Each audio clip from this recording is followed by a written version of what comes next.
Karena ketika seorang mukmin paham agama mereka, mengerti tentang sifat agama mereka, maka sesungguhnya semut, binatang, sampai binatang di lautan pun akan merasakan manfaatnya. Kalau setiap manusia itu paham bagaimana agama ini, bagaimana menjalani proses keimanan, bagaimana memahami tabiat dan karakter agamanya yang memberi manfaat dan tidak egosentris, maka pada dasarnya itulah yang menjadikan kita yakin agama ini merupakan agama yang paling kuat menyuruh setiap orang yang memeluknya untuk terus memberi manfaat, karena agama ini tidak bisa disandingkan mereka yang memiliki egosentris pada setiap kehidupan mereka. Ini yang pertama yang kita harus paham. Makanya inilah yang menjadikan kita memahami tentang pentingnya segala sesuatu dimulai dari sebuah narasi yang baik. Maka ketika kita memahami tentang agama ini pasti memberi manfaat, ya kita harus paham. Berarti semenjak kita mengerti pada poin yang penting ini, maka kita tidak memberikan kepada apapun yang di sekitar kita kecuali adalah keselamatan. Selamat datang di channel Langkah Iman Istiqomah. Jangan lupa like, komen, dan subscribe. Dan semoga kita semua mendapatkan ilmu yang bermanfaat. Amin. Semoga Allah memberikan kita kebaikan, Allah memberikan kepada kita hati yang tidak pernah merasa cukup dengan setiap nasihat yang kita peroleh dari Allah dan Rasul-Nya. Karena sesungguhnya kehidupan ini kegelapan, kecuali mereka yang mendapatkan nasihat. Karena nasihat itu pada dasarnya adalah pelita pada kehidupan kita. Makanya tidak salah kalau Rasulullah SAW mengatakan, kalau Allah menginginkan kebaikan kepada seorang hamba, maka Allah fahamkan mereka tentang kehidupan agama mereka. Karena memang nasihat kebenaran yang disampaikan Allah dan Rasul-Nya merupakan pelita pada kegelapan hidup yang kita jalan. Inilah yang menjadikan kita senantiasa berharap semoga Allah memberikan keberkahan pada kehidupan kita dan senantiasa kita mendapatkan ilmu. Karena sejatinya ilmu adalah tempat kita mengistirahatkan hati kita. Hotel bintang 5 mengistirahatkan hati adalah di taman ilmu. Supaya kita ketika habis mengistirahatkan hati kita, kita mendapatkan booster, mendapatkan motivasi untuk menyelesaikan kewajiban dan amanah yang Allah bebankan kepada kita pada sisa kehidupan kita. Inilah yang menjadikan kita senantiasa memohon kepada Allah, semoga Allah senantiasa memberikan ilmu. Karena ilmu akan menyembuhkan dari berbagai macam kegetiran. Perkara apapun yang kita jumpai selama kita mendapatkan ilmu, maka kita tahu menyelesaikan setiap masalah itu. Karena ilmu merupakan kunci jawaban dari seluruh pertanyaan pada kehidupan kita. Semoga Allah memberikan keberkahan, sekaligus memberikan kepada kita setiap petunjuk ilmu dan memberikan keberkahan dalam setiap ilmu yang kita peroleh pada kehidupan kita. Alhamdulillah, tentunya senantiasa kita bersyukur kepada Allah SWT atas nikmat yang Allah berikan pada kehidupan kita. Kesyukuran itu merupakan sebuah kendaraan bagi hati kita untuk meluaskan keberkahan pada kehidupan kita ketika kita bersyukur kepadanya.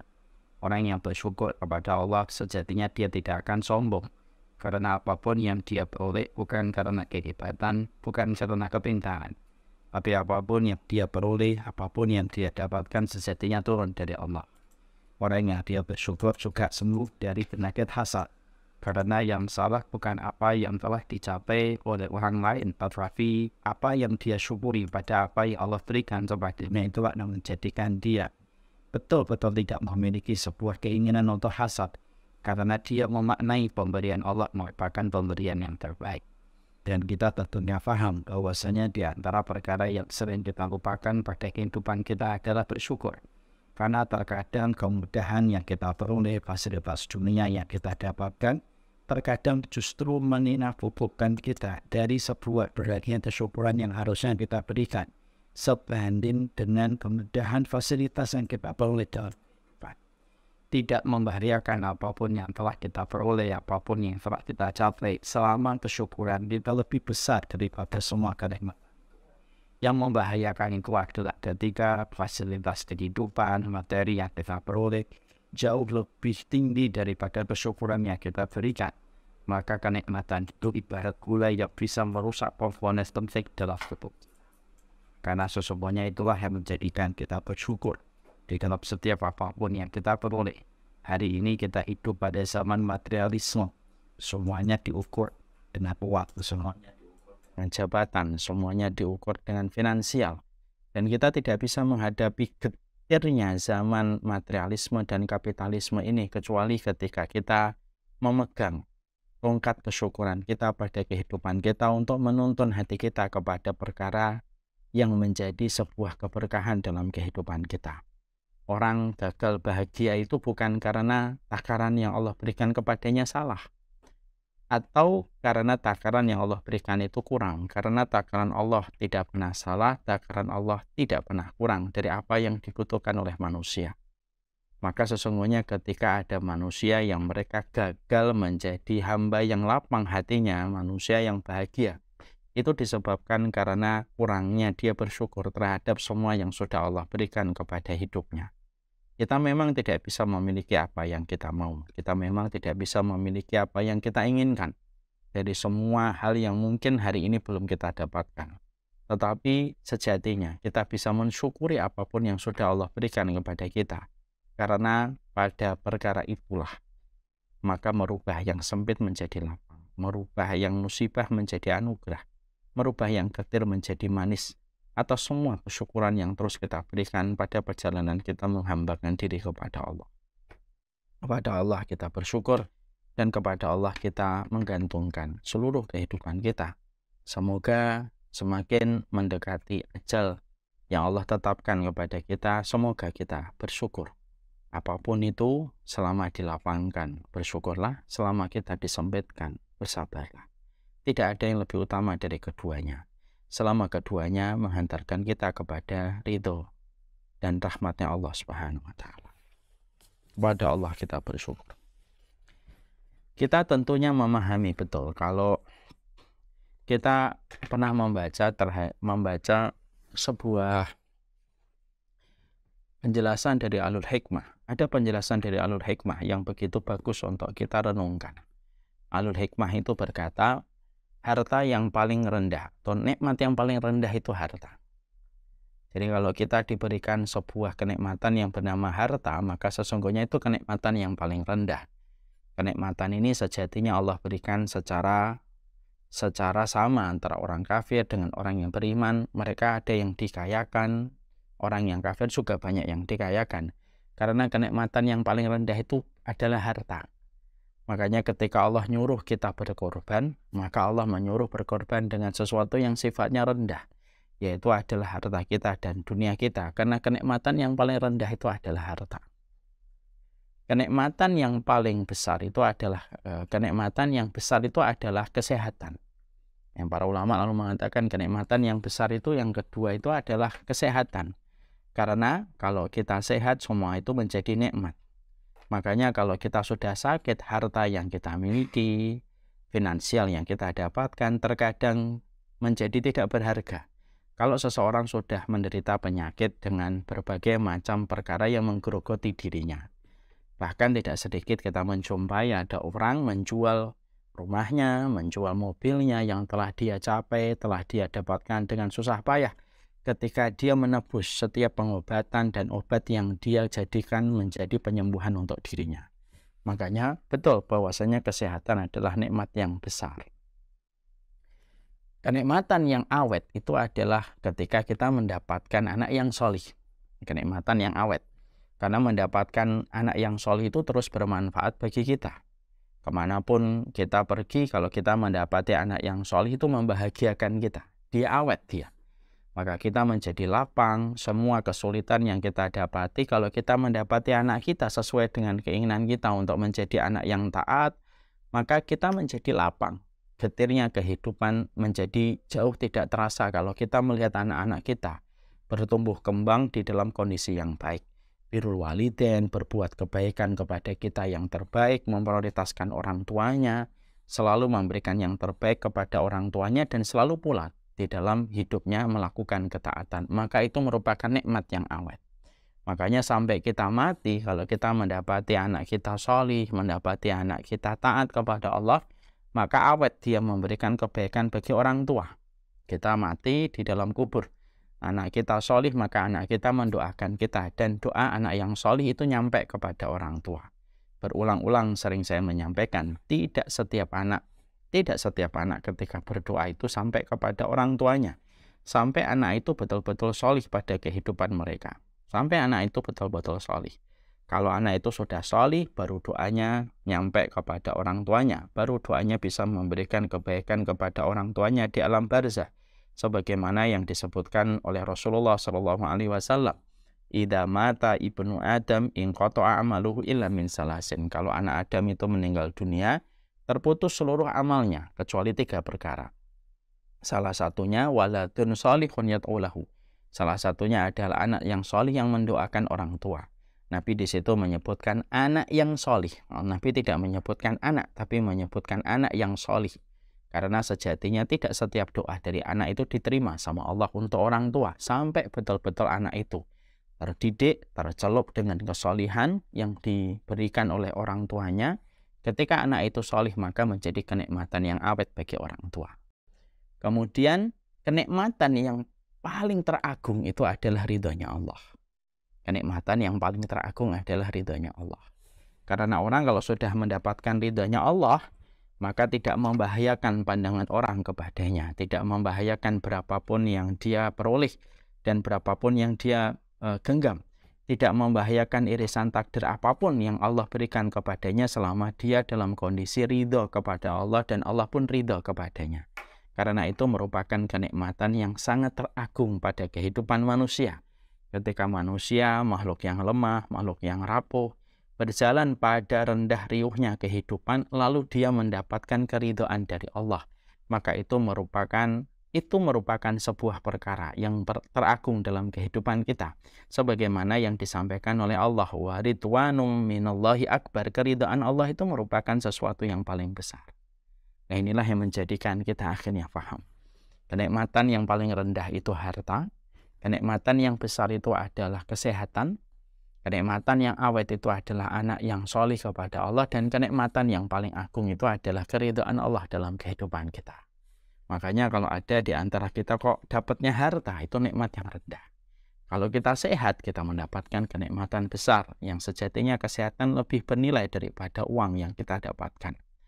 Kalau kita mendapati anak kita solih, berarti kita mendapatkan kenikmatan awet. Karena sampai kita mati di liang kubur, kita akan tetap mendapatkan manfaat dari anak kita. Tapi kalau kita mendapatkan ridhonya Allah, maka sesungguhnya itu merupakan kenikmatan yang paling besar dan paling agung dalam kehidupan kita menjadi manusia.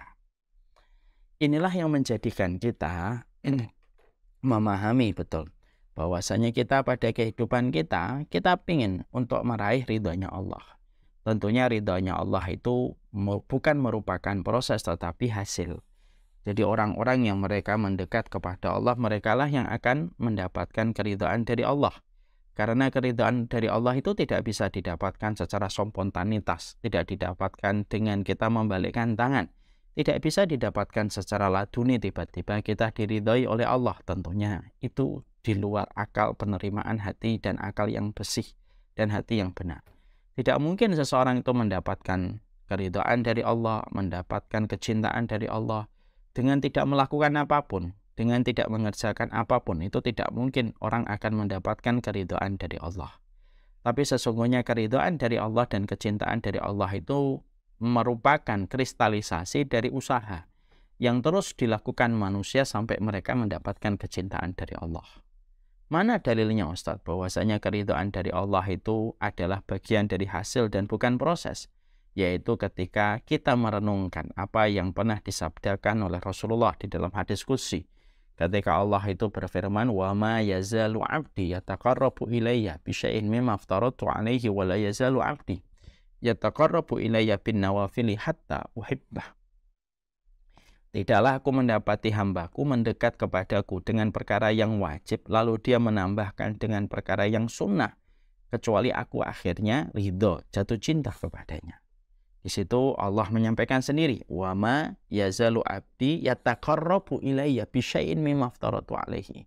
Tidaklah hambaku mendekat kepadaku, berarti ada usaha. Di situ disebutkan abdi, hambaku, hambanya Allah, yataqarrabu ilayya, mendekat kepada Allah. Berarti untuk memetik ridhanya Allah itu ada usaha yang terus dilakukan. mengumpulkan setiap modal untuk dipantaskan supaya kita mampu mendekat kepada Allah. Dan ketika apa yang kita lakukan ketika mendekat kepada Allah diterima oleh Allah, dari perkara wajib yang kita tunaikan, dari perkara sunnah yang kita kerjakan, disitulah kita akan mendapatkan kecintaan dari Allah. Wa ma yazalu abdi yataqarrabu ilayya bi syai'in mimma aftaratu alaihi wa la yazalu abdi yataqarrabu ilayya bin nawafili hatta uhibbah. Sampai aku jatuh cinta kepadanya. Dan itu menunjukkan bahwasanya ridhanya Allah merupakan derajat tertinggi kehidupan manusia ketika menjadi walinya Allah. Orang yang dicintai oleh Allah, diridhai oleh Allah itu walinya Allah. Dan mendapatkan derajat kewalian diri kita supaya kita dicintai oleh Allah. Tentunya ada ilmu yang harus kita kaji, ada amal yang harus kita kerjakan, ada sebuah ibadah yang kita persembahkan. Disitulah ketika persembahan ketaatan kita, ibadah kita yang dibangun di atas ilmu diterima oleh Allah Subhanahu wa Ta'ala, maka itulah yang menjadikan kita menyandang salah satu status yang paling mulia pada kehidupan manusia, yaitu menjadi walinya Allah. Nah, makanya kitab ini adalah sebuah kitab yang kita kaji, yang kita pelajari, yaitu 40 karakteristik mereka yang dicintai oleh Allah Subhanahu wa Ta'ala. Kita kaji, kita pelajari, karena pada dasarnya kita ingin dalam kehidupan kita, pada sisa kehidupan kita, bagaimana kita bisa menjadi orang-orang yang Allah ridhoi dengan apa yang kita lakukan sesuai dengan petunjuk yang disampaikan oleh Allah dan Rasul-Nya. Nah, inilah yang menjadi latar belakang kenapa kita mempelajari kitab 40 karakteristik mereka yang dicintai oleh Allah Subhanahu wa Ta'ala. Maka sesungguhnya di sini kita akan mendapati bahwasanya karakteristik orang yang dicintai oleh Allah. Pada kesempatan hari ini kita akan membahas golongan yang ke-15. Orang yang dicintai oleh Allah yaitu adalah mereka yang bermanfaat bagi manusia. Ini merupakan pembahasan kita hari ini. Jadi salah satu kriteria orang yang dicintai oleh Allah adalah mereka yang mampu memberikan manfaat kepada manusia. Sebelum kita membahas tentang dalilnya, tentang hujahnya, bagaimana menerangkan kedudukan dalil tentang posisi orang yang memberikan manfaat merupakan orang yang dicintai oleh Allah, ada beberapa hal yang kita harus mengerti. Yang pertama, bahwasanya agama yang kita imani adalah agama yang baik dan agama yang benar. Ini agama Islam. Agama ini agama yang baik, tetapi agama itu tidak hanya butuh kebaikan, agama itu butuh kebenaran. Dan kita harus yakin, seyakin-yakinnya, hakul yakin, bahwasanya agama yang kita pilih adalah agama yang baik dan agama yang benar. Agama yang kita imani ini merupakan sebuah agama yang tidak hanya memfokuskan dan memberikan konsentrasi manusia hanya beribadah kepada Allah. Tetapi sesungguhnya agama yang kita imani, agama yang kita yakini merupakan agama yang tidak mengajarkan egosentris kepada setiap pemeluknya, tetapi mengajarkan bagaimana kehidupan agama yang kita imani, kebaikannya dan kebenarannya, itu betul-betul menjadikan atau memberi atmosfer kepada kehidupan kita, bahwasanya kebaikan pada kehidupan agama kita adalah ketika kita memberi manfaat kepada orang lain. Makanya sebagian besar syariat yang Allah bebankan pada kehidupan kita itu syariatnya, kalau kita telisik, kalau kita bedah, ujungnya adalah memberi manfaat. Ya, mari kita bedah. Ada syariat sedekah. Kalau kita bedah, syariat sedekah itu memberikan manfaat kepada orang supaya harta yang kita miliki tidak hanya berputar di antara orang yang kaya, supaya ada sebuah bridging yang terbangun antara si kaya dan si miskin ketika sedekah disyariatkan, memberikan manfaat. Ketika kita diperintahkan berbuat baik kepada tetangga, itu pada dasarnya memberikan manfaat kepada tetangga kita, supaya tetangga kita merasa nyaman berdekatan rumahnya dengan kita ketika kita paham agama kita. Kita diperintahkan untuk bermuka tersenyum, melemparkan senyuman kita kepada orang lain, supaya orang lain ketika melihat kita merasakan keteduhan di hatinya dan jiwanya ketika melihat senyuman kita. Kita disuruh ngomong yang baik, dan kalau tidak bisa ngomong yang baik, diam sembari mengharapkan pahala dalam kediaman kita, supaya perkataan kita tidak merangkai permusuhan dan pertikaian disebabkan kita tidak menjaga omongan kita, dan supaya orang tidak terlukai dengan apa yang kita ucapkan. Ini sebagian kecil yang saya sebutkan. Kalau kita lihat dari syariat sedekah, memuliakan tetangga, berkata yang baik, senyum, semuanya itu mengarah kepada kita bahwasanya agama kita merupakan agama yang jauh dari sifat egosentris. Tetapi agama kita itu adalah agama yang memberikan sebuah pengkondisian dan atmosfer bahwasanya menjadi hambanya Allah itu adalah berapa besar manfaat yang kita berikan kepada orang lain. Makanya betul kata Ali bin Abi Thalib radhiyallahu anhu ketika beliau ditanya oleh sahabat Hammam bagaimana itu salah satu di antara penghuni surga. Disebutkan oleh Ali bin Abi Thalib banyak sifat yang dimiliki oleh penghuni surga. Salah satunya yang disebutkan oleh Ali bin Abi Thalib, salah satu di antara ciri khas dan identitas para penghuni surga yaitu adalah keselamatan yang dia berikan kepada orang dan kepada alam di sekitarnya. Artinya mereka tidak merusak, artinya mereka tidak memberikan madarat, tetapi justru memberikan manfaat dan memberikan kebaikan. Jadi agama ini tidak mengkondisikan kita menjadi muslim egosentris. Tetapi agama ini mengkondisikan supaya kita memiliki sebuah sifat dan karakter keimanan. Karakter keimanan itu adalah empati, simpati, dan mudah untuk memberikan kebaikan untuk orang lain. Makanya kalau ada orang yang memahami agama kita, bahwasanya agama kita selalu melulu tentang bicara sholat, hanya melulu bicara tentang zikir, lalu tidak ada kebaikan yang dirasakan oleh orang ketika di dekatnya, karena dia tidak memahami benar agama kita, maka pada dasarnya ada proses referensi yang kurang sempurna, ada proses belajar yang tidak tersambung dengan baik. Sesungguhnya agama kita adalah agama yang betul-betul mengkondisikan manusia. Tidak hanya beribadah kepada Allah, tetapi memberi manfaat kepada apapun yang ada di sekitarnya. Ketika punya wajah, wajahnya menyenangkan. Ketika punya mulut, mulutnya tidak menyakiti. Ketika punya tetangga, tetangganya merasa nyaman. Bahkan ketika memiliki hewan sekalipun, mereka pun memberikan kebaikan pada hewan yang dia miliki. Karena iman itu mengkondisikan kita untuk selalu memberikan manfaat. Makanya kita kalau punya hewan, hati-hati jangan sampai mendolimi hewan. Karena kita sudah diberitahu oleh Rasulullah di dalam sabdanya ada seseorang wanita yang masuk neraka gara-gara mendolimi kucing. Udzibat imra'atun fi hirratin sajanatha. Ada seorang perempuan yang diadab di dalam neraka gara-gara kucing yang dia dolimi. Dia masukkan ke dalam kamar, dia biarkan kucing itu kelaparan sampai akhirnya mati kelaparan. Lalu wanita itu diadab oleh Allah gara-gara apa yang dia kerjakan ketika mendolimi kucing. Itu menjadikan kita paham, sampai kucing pun merasakan manfaat kalau setiap orang mengerti tentang agama yang dia imani. Makanya kita bisa mulai memahami ya, kalau akhirnya kita mendapati penjelasan dari Rasulullah bahwasanya kalau ada seseorang yang berilmu, dia sering mengkaji ilmu, maka seluruh binatang yang di darat dan di lautan akan memintakan ampunan kepada mereka yang belajar.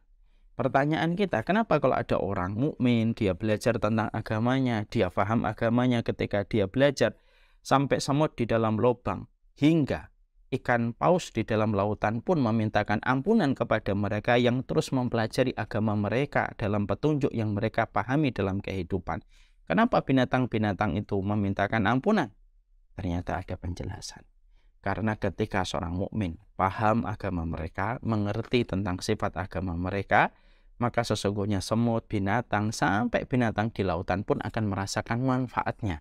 Kalau setiap manusia itu paham bagaimana agama ini, bagaimana menjalani proses keimanan, bagaimana memahami tabiat dan karakter agamanya yang memberi manfaat dan tidak egosentris, maka pada dasarnya itulah yang menjadikan kita yakin agama ini merupakan agama yang paling kuat menyuruh setiap orang yang memeluknya untuk terus memberi manfaat, karena agama ini tidak bisa disandingkan mereka yang memiliki egosentris pada setiap kehidupan mereka. Ini yang pertama yang kita harus paham. Makanya inilah yang menjadikan kita memahami tentang pentingnya segala sesuatu dimulai dari sebuah narasi yang baik. Maka ketika kita memahami tentang agama ini pasti memberi manfaat, ya kita harus paham. Berarti semenjak kita mengerti pada poin yang penting ini, maka kita tidak memberikan kepada apapun yang di sekitar kita kecuali adalah keselamatan, kecuali adalah kebaikan, dan kebaikan itu terasa setiap orang yang bersama dengan kita. Makanya Pantas kalau Rasulullah Shallallahu Alaihi Wasallam mengatakan al-muslimu man salimal muslimun min lisanihi wa yadihi. Seorang muslim itu adalah mereka yang mampu memberikan keselamatan bagi muslim yang lainnya dari tangannya, dari lisannya. Ketika agama ini betul-betul menitik beratkan kepada kebaikan yang kita share dan kita berikan kepada orang banyak. Ini poin yang penting. Ini yang kita tidak boleh sama sekali luput dan tidak boleh terskip. Bahwasanya agama ini adalah agama yang bukan menyuruh kita untuk egosentris. Ini kita harus paham. Kenapa poin ini penting untuk kita sampaikan? Karena banyak di antara kita yang masih menganggap bahwasanya jalan keimanan itu hanya melulu tentang ibadah makhluk. Ya, bahwasanya jalan keimanan itu hanya melulu tentang ibadah personal antara dirinya dengan Allah. Memang betul, ibadah makhluk itu memang ada dan itu memang salah satu indikator keimanan kita, melakukan ibadah makhluk. Bagaimana zikir kita, bagaimana tilawatul Quran kita, bagaimana haji kita, itu merupakan ibadah-ibadah makhluk. Betul. Tapi ketika kita memperhatikan ibadah makhluk yang kita tujukan kepada Allah Subhanahu wa taala, maka sesungguhnya ibadah makhluk itu bukan mewakili seluruh kesempurnaan kita di dalam kita beriman. Tetapi ibadah makhluk yang kita lakukan merupakan sebagian dari jalan keimanan. Sebagian dari jalan keimanan itu adalah ketika kita mentaati kepada Allah dalam ketaatan ibadah makhluk yang kita kerjakan. Tapi ini tidak cukup. Ini tidak cukup. Tapi jalan keimanan itu adalah bagaimana kita menjadi pribadi-pribadi yang tadi bisa memberikan manfaat. Bukan hanya fokus pada ibadah makhluk, tetapi dia bisa memberikan manfaat kepada manusia. Makanya akhirnya kita jumpai manusia dalam pusaran ibadah makhluk, ibadah personal, antara dirinya dengan Allah dan manfaat itu manusia terbagi menjadi beberapa kelompok. Ada manusia yang mereka begitu rajin di dalam ketaatan, begitu memukau di dalam sebuah perkara ibadah. Tapi orang lain tidak merasakan manfaat dari apa yang ada dan apa yang menjadi kehidupannya. Orang lain tidak merasakan kebaikannya, orang lain tidak merasakan manfaat ketika berdekatan dengan dirinya walaupun dia menjadi ahli ibadah. Mungkin dia ahli ibadah, sholatnya panjang, qiraatul Qur'annya panjang, tapi ternyata orang di sekitarnya tidak merasakan apapun manfaat. Sehingga sepi manfaat yang dia berikan kepada orang lain. Sehingga akhirnya orang semacam ini tidak sedikit. Mereka selalu menempatkan dan mendefinisikan iman itu ya ibadah makhluk dia kepada Allah. Sudah, cukup itu. Sudah. Tidak usah memperdulikan yang lain. Yang penting saya sholat. Yang penting sholat saya tidak terganggu. Yang penting saya bisa haji dan umrah. Sudah selesai dan menganggap itu sudah mewakili apa yang dia harapkan ketika akan mendapatkan rahmatnya Allah. Nah, tentunya ini tidak benar. Karena Rasulullah tidak pernah mencontohkan ini. Ada kelompok yang kedua, ada kelompok yang mereka itu selalu memperhatikan aspek manfaat yang dia lakukan, dia kerjakan, tetapi lalai di dalam melaksanakan ibadah makhluk dia. Dalam masalah ibadah kesolihan dirinya dengan Allah dia berantakan. Mungkin dia banyak membantu, mungkin dia baik, mungkin dia tidak menzalimi, tapi dia ketika sudah bicara ketaatan dan ibadah dia berantakan. Dia tidak pernah sholat, mungkin dia tidak pernah tilawatul Quran, tapi dia selalu mengatakan yang penting hidup itu memberi manfaat. Walaupun memang betul hidup itu sejatinya dalam keimanan memberi manfaat, tapi tentunya ketika hidup kita memiliki sebuah tujuan memberi manfaat bagi orang dan bagi apapun yang di sekitar kita, itu tidak menafikan kewajiban kita di dalam beribadah personal kepada Allah, di dalam ibadah makhluk yang kita lakukan dan kita kerjakan. Karena itu pun merupakan bagian dari rumpun keimanan dan jalan keimanan kita. Itu kelompok yang kedua. Makanya kelompok yang kedua itu biasanya sudahlah, hidup itu yang penting ngasih manfaat sama orang. Nggak usah dolimin orang, nggak usah nyakitin orang. Tapi kalau sudah bicara tentang ketaatan, ibadah, sudah bicara tentang ilmu, sudah bicara tentang zikir, mungkin bicara tentang bagaimana menjadi muslim kafah gitu, mungkin mereka tidak tertarik. Mereka akan berkata, alah, sudahlah. Tidak usah ngomong itu. Yang penting itu kita memberi manfaat aja. Kadang-kadang sholatnya tidak dikerjakan. Kadang-kadang tilawah Qur'annya diremehkan. Itu ada yang kedua. Yang ketiga, yaitu kelompok manusia yang beriman kepada Allah Subhanahu wa Ta'ala. Ketika dia beriman kepada Allah Subhanahu wa Ta'ala, maka dia perhatikan bagaimana aspek ibadah dia kepada Allah dan dia perhatikan aspek manfaat yang akan lahir pada kehidupan mereka. Karena dia paham tentang agama yang dia imani merupakan agama yang besar, agama yang mempadu-padankan jalurnya dia dengan Allah dan mempadu-padankan bagaimana hubungan dia dengan sesama manusia, bahkan sampai kepada hewan sekalipun. Makanya itulah yang menjadikan akhirnya ketika kelompok ini ada kelompok yang pertama, ada kelompok yang kedua, ada kelompok yang ketiga. Tentunya tidaklah muncul kelompok yang pertama kecuali karena tidak memaknai agama ini merupakan agama yang memberikan atmosfer supaya kita memberi manfaat. Ada yang memahami yang kedua ketika hanya memberi manfaat tetapi tidak memperhatikan ibadah. Ini tidak akan ada kalau kita memahami betapa pentingnya juga ibadah kita kepada Allah. Nah, inilah yang menjadikan kita paham. Ini poin penting saya sampaikan supaya kita mengerti. Tidak ada agama yang paling mengkondisikan kita supaya kita tidak menjadi muslim egosentris kecuali adalah Islam. Jalur keimanan pada dasarnya tidak akan sempurna sampai kita bisa memberi manfaat kepada orang lain. Makanya itulah yang menjadikan kita paham bagaimana manfaat itu merupakan salah satu sebab kebaikan. Orang yang sholat manfaatnya kembali kepada dirinya. Orang yang puasa manfaatnya kembali kepada dirinya. Orang yang haji manfaatnya kembali kepada dirinya. Tapi ketika orang berbuat baik, ketika memberikan manfaat, maka kembalinya sama orang. Dan itu merupakan ibadah yang besar di sisi Allah. Nah, setelah kita memahami poin ini, mari kita masuk kepada pembahasan kita. Sekarang mari kita membahas salah satu di antara sifat dan karakteristik identitas para penempuh jalan keridhaan dari Allah, yaitu adalah mereka yang selalu berkomitmen ketika mereka taat kepada Allah, mereka juga memiliki komitmen yang kuat bagaimana bisa memberi manfaat kepada orang lain. Maka kita mendapati dalam sebuah riwayat Rasulullah SAW menyampaikan anna rajulan ja'ilan nabi. Ada seorang laki-laki datang kepada Rasulullah SAW. Faqala ya Rasulullah. Dia berkata, ya Rasulullah, ayun nas ahabbu ilallah. Maka Rasulullah ditanya, ya Rasulullah, apa amalan yang paling dicintai oleh Allah? Apa amalan yang paling dicintai oleh Allah?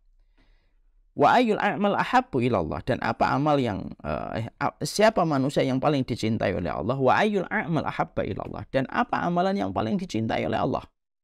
Jadi laki-laki ini menggunakan dua pertanyaan sekaligus. Siapa manusia yang paling dicintai oleh Allah dan apa amal yang paling dicintai oleh Allah?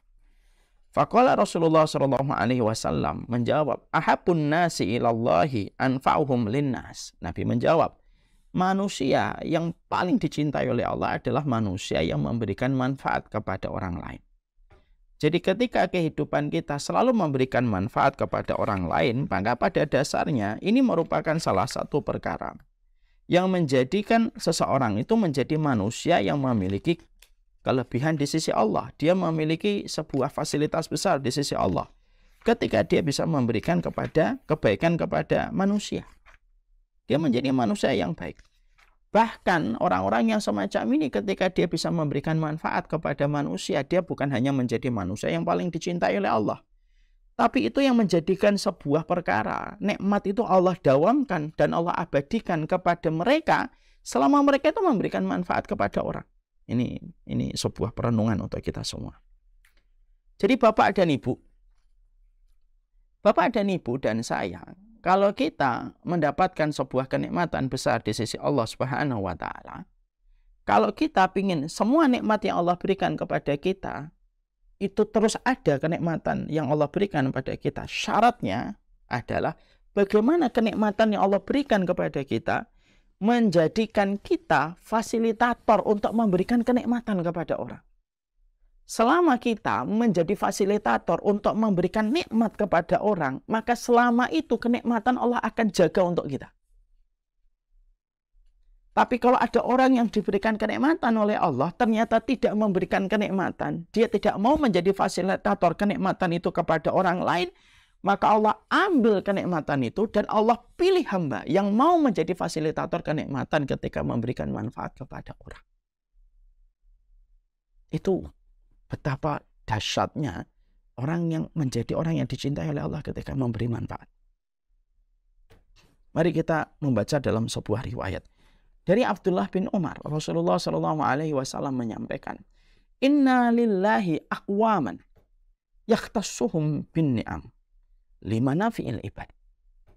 Ibnu Umar ini kata Rasulullah SAW, kata Rasulullah dari riwayat Ibnu Umar, Rasulullah itu mengatakan, Inna lillahi aqwaman yakhtassuhum bin ni'am. Allah itu punya kaum yang banyak. Di mana kaum-kaum itu Allah memberikan kepada kaum-kaum itu adalah sebuah kenikmatan. Jadi ada kaum, ada keluarga, ada masyarakat yang Allah memberikan kepada mereka kenikmatan. Yakhtassuhum bin ni'am. Allah memberikan kepada mereka pengkhususan nikmat, anugerah yang Allah berikan kepada kaum itu. Lima nafi'il ibad, selama mereka memberikan manfaat kepada manusia. Wa yusabbituha indahum lima nafi'im, wa yusabbituha indahum ma nafa'uhum. Dan Allah mengawetkan kenikmatan kepada keluarga, kepada masyarakat, kepada kaum, kepada pribadi. Allah awetkan anugerah yang Allah berikan kepada mereka selama mereka terus memberikan manfaat kepada orang lain. Dari nikmat yang Allah berikan kepada mereka. Dari manfaat yang Allah berikan kepada mereka. Faidahum lam yanfa'uhum. Kalau mereka sudah tidak lagi memberi manfaat atas nikmat yang Allah berikan dan anugerahkan kepada mereka, orang yang diberikan nikmat ini tidak lagi memberi manfaat kepada orang, hawwalahallahu anhum ila ghairihim. Maka Allah mencabut nikmat yang sudah Allah berikan kepada orang itu, kepada keluarga itu. Allah cabut nikmat yang sudah Allah berikan. Ketika dia tidak lagi mau menjadi fasilitator kebaikan dan manfaat untuk orang lain dari nikmat yang Allah berikan, Allah cabut. Allah pindahkan kepada orang, keluarga, dan masyarakat yang mau memberikan manfaat itu, dan Allah pindahkan itu dengan begitu mudah. أكون بالقيم العظيمة جدولا نسقي الحياة محبة وفعالا هي هكذا قيم النجاة تحثني فأخوض فيها للنجاة نزالا هي هكذا قيم النجاة تحثني فأخوض فيها للنجاة نزالا لا تسأل المقدام عن سبل العلا ستراه طيرا بالعزيمة جاء أسمو وأجتاز السماء جلالا فأزيد أسراب الغيوم جمالا وألون الدنيا بأجمل بسمة وأكون للخير العميم مثالا. Ini menjadikan kita akhirnya memahami, Masya Allah, menjadi pribadi yang dicintai oleh Allah Subhanahu wa Ta'ala, bahwasanya menjadi manusia itu yang betul-betul bisa memberi manfaat. Manfaat ilmunya, manfaat hartanya, manfaat kebaikannya. Maka dia ketika memberikan manfaat ini, maka akhirnya Allah akan terus memberikan kebaikan kepada mereka. Ya, lima nafi'il yakhtassuhum bin ni'am, lima nafi'il ibad. Allah memberikan kepada beberapa kaum yang Allah pilih, Allah memang kasih anugerah. Dan Allah uji dia dengan anugerah yang Allah berikan kepada mereka. Kalau mereka lima nafi'il ibad memberikan manfaat kepada manusia, yusabbituha indahum ma yanfa'uhum. Allah akan mengawetkan anugerah itu selama mereka memberi manfaat kepada orang lain. Wa hawwalaha anhu ila ghairihim idza lam yanfa'uhum. Dan Allah gampang mengambil nikmat itu, anugerah yang Allah berikan. Ketika orang yang diberikan kenikmatan hanya bertahan kenikmatan itu pada dirinya, kayak sebuah lubang yang diisi dengan air, dia tidak mau memberi kepada orang lain, maka Allah cabut kenikmatan itu dan Allah pindahkan kepada yang lain. Dan itulah yang menunjukkan kepada kita bahwasanya memberi manfaat, menjadi pribadi yang mengalirkan kebaikan sebagaimana aliran sungai, itu pada dasarnya semakin kita membuka pintu memberi manfaat, semakin besar di belakang punggung kita Allah mempersiapkan anugerah demi anugerah yang berlapis-lapis. ketika kita ridho menjadi fasilitator dari apa yang Allah berikan, lalu kita berbagi kepada orang lain di sekitar kita dari semua manfaat yang kita lakukan.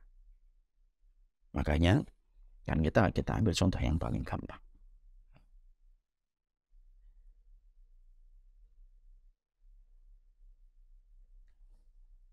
Proses belajar yang terbaik itu mengajar. The best learning is teaching, kalau kata orang Barat. Sebaik proses kamu ketika belajar itu adalah mengajar. Kenapa sih kalau kita mengajar? Banyak sekali yang kita dapatkan, insight yang terkadang dari satu buku yang terkadang kita nggak paham. Tiba-tiba kita ngajar. Semua yang nggak kita pahami di kitab tadi tiba-tiba terbuka satu persatu. Saya sering sekali membuktikan ini. Saya mau baca gitu kitab. Saya tuh bingung, ini maknanya apa ya? Gitu. Lalu ketika pas waktu ngajar, tiba-tiba beberapa paragraf yang tadi saya nggak paham gitu ya. Tiba-tiba Allah maksudnya paragraf ini itu begini.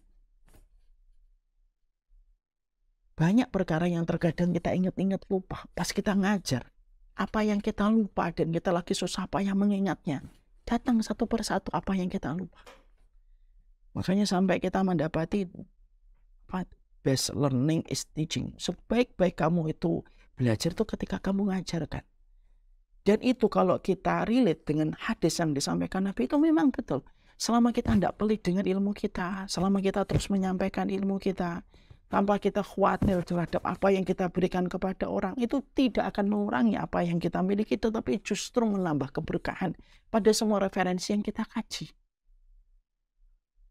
Ada sebuah kisah di Palestina itu, di Israel ada dua sungai. Ada dua sungai. Ada sungai ini tuh mendapatkan aliran dari sungai, saya tuh lupa ini. Ada sungai ini, dia tuh memberikan aliran dari sebuah sungai. Saya lupa nama sungai apa. Yang satu ke Laut Mati, yang satu ke satu sungai. Ketika aliran itu ke Laut Mati, maka sudah berhenti. Kenapa? Di Laut Mati, karena di Laut Mati itu tidak mengalir lagi. Nah, ini tidak bisa banyak memberi manfaat.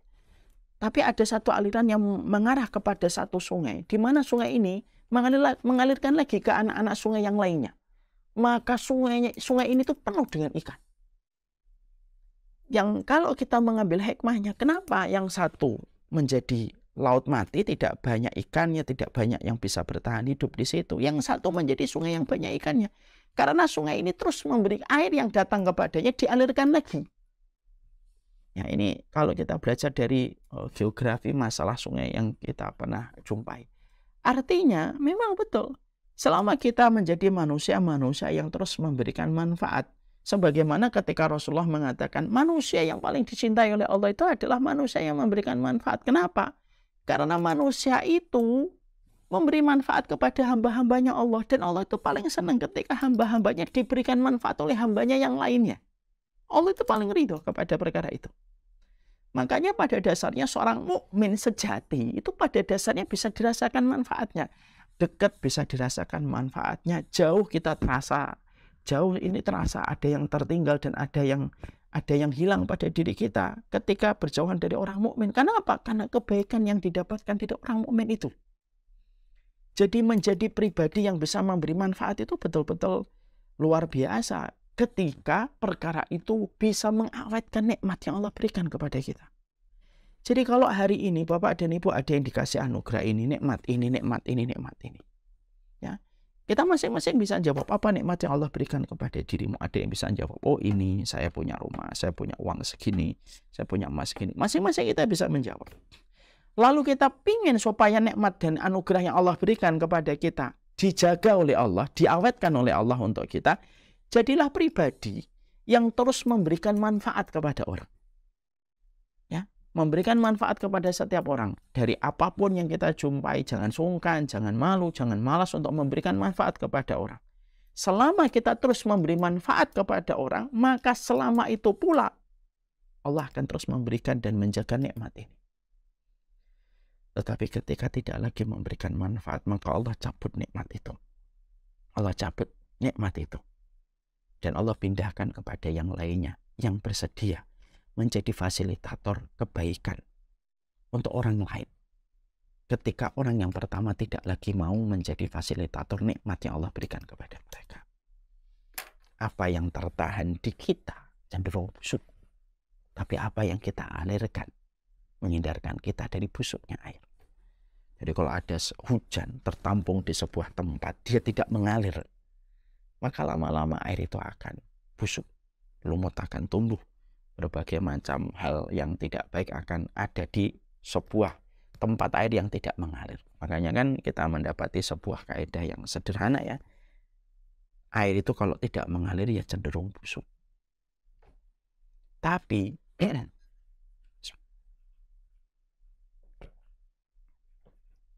menghindarkan dari kebusukan itu bagaimana?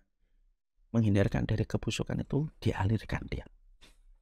Ketika dialirkan, air itu akan terhindar dari sebuah kebusukan. Kita mengambil hikmah dalam peristiwa, kita mengambil hikmah.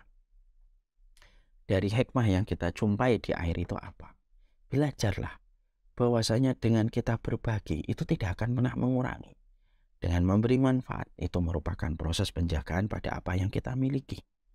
Dengan kita berbagi kebaikan kepada orang, memberi manfaat kepada orang semampu yang bisa kita lakukan, semampu yang bisa kita kerjakan, maka pada dasarnya sebesar itulah kualitas pada kehidupan kita.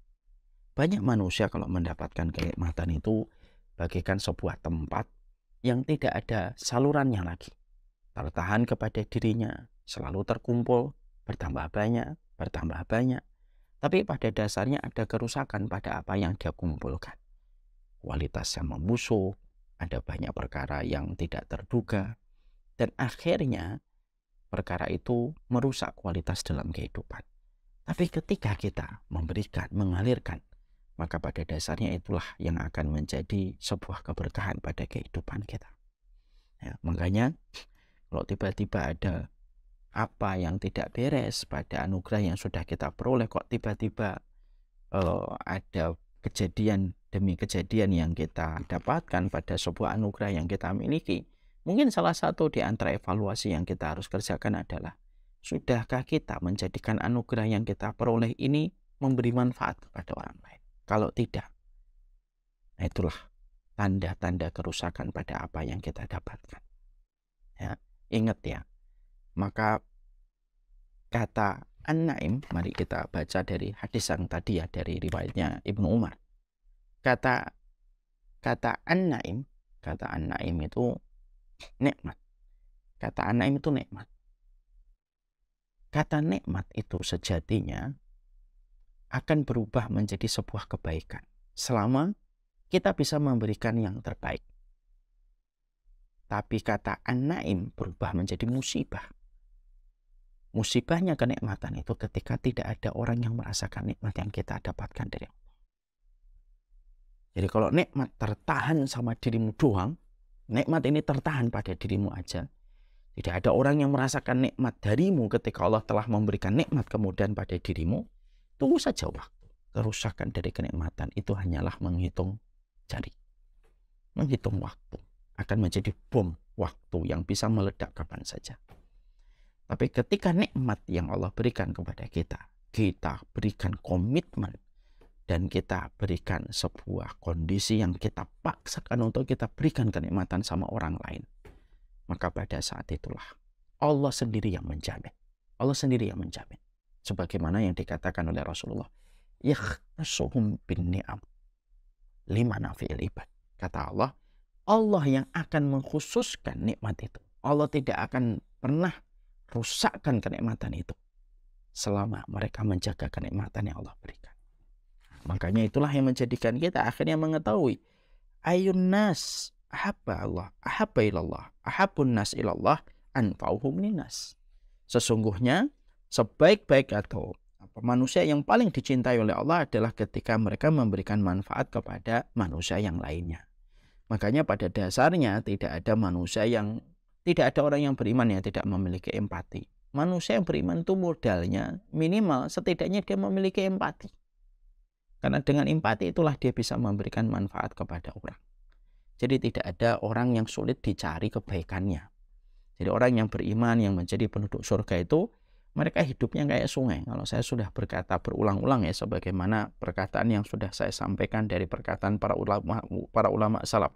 Kun nahron wala takun bi'ron. Jadilah kamu sebagaimana sungai. Jangan jadikan hidupmu sebagaimana sumur. Itu kan sebuah kata hikmah ya, yang dalam maknanya. Jadilah dirimu itu sebagai orang yang sebagaimana sungai. Jangan menjadikan dirimu sebagaimana sumur. Apa sih sumur dan sungai ini? Sumur itu susah diambil manfaatnya. Kalau ngambil air harus pakai timba. Kalau dipakai mancing tidak bisa. Dipakai nyuci susah. Dipakai berenang tidak bisa. Dipakai untuk buang kotoran juga tidak bisa. Itu sungai. Itu sumur. Itu sumur. Para ulama terdahulu mengatakan, wala takun bi'ran. Jangan kayak sumur. Susah diambil manfaatnya. Janganlah kita menjadi penuntut ilmu, orang yang beriman, tetapi susah diambil manfaatnya sama orang. Akhirnya orang itu menjauh satu persatu karena kita susah diambil manfaatnya.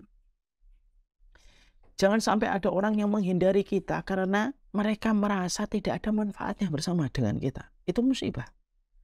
Lalu para ulama mengatakan, kun nahar. Jadilah kamu tuh sebagaimana sumur. Jadilah dirimu tuh sebagaimana sungai. Sungai itu memberi manfaat. Begitu gampang. Diambil airnya, tidak usah pakai timba, tidak usah pakai jet pump, dipakai renang bisa, dipakai nyuci baju bisa, dipakai mancing bisa, dipakai apapun bisa. Dan free, sungai itu memberikan semua manfaat itu dengan begitu mudah kepada manusia. Berarti itulah yang menjadikan kita akhirnya ketika Nabi, dalam riwayat Abdullah bin Umar, ja'a rajulun ilan Nabi faqala ayun nasi ahabba ilallah. Manusia macam apakah yang dicintai oleh Allah? Maka Nabi menjawab, anfa'uhum linnas. Manusia yang sejatinya mereka itu memberi manfaat. Jadi ketika mereka memberi manfaat pada kehidupan mereka kepada orang di sekitarnya, pada dasarnya itulah menjadi manusia yang dicintai oleh Allah.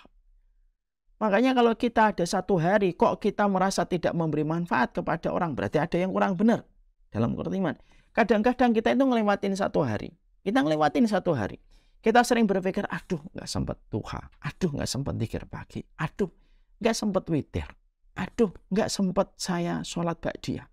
Tapi jarang dari kita yang bermuhasabah kalau ngelewatin satu hari, aduh kok saya belum ngasih manfaat sama orang ya. Saya harus ada orang yang harus saya kasih manfaat hari ini tuh siapa. Padahal itulah yang menjadikan anak tangga yang betul-betul menjadikan dia dicintai oleh Allah. Jadi hadis ini merekonstruksi kita bahwasanya kebaikan kita bukan hanya didasarkan kepada duduknya kita di atas sajadah. Hadis ini merekonstruksi kembali bahwasanya kesolihan kita bukan hanya diukur dari zikir pagi yang kita rutinkan. Tapi kesolihan kita, keimanan kita direkonstruksi dari hadis ini adalah berapa orang yang kamu bantu hari ini. Dan itu akan menentukan posisi kita di hadapan Allah. Semakin orang yang tidak merasakan manfaat keberadaan dirimu, berarti semakin jauh posisi kamu dari ridhanya Allah dan kecintaan Allah. Tapi semakin kamu memberikan manfaat kepada orang dan orang mulai merasakan manfaat dari kehadiran dirimu, maka pada dasarnya itu menunjukkan kedekatan engkau dengan Allah.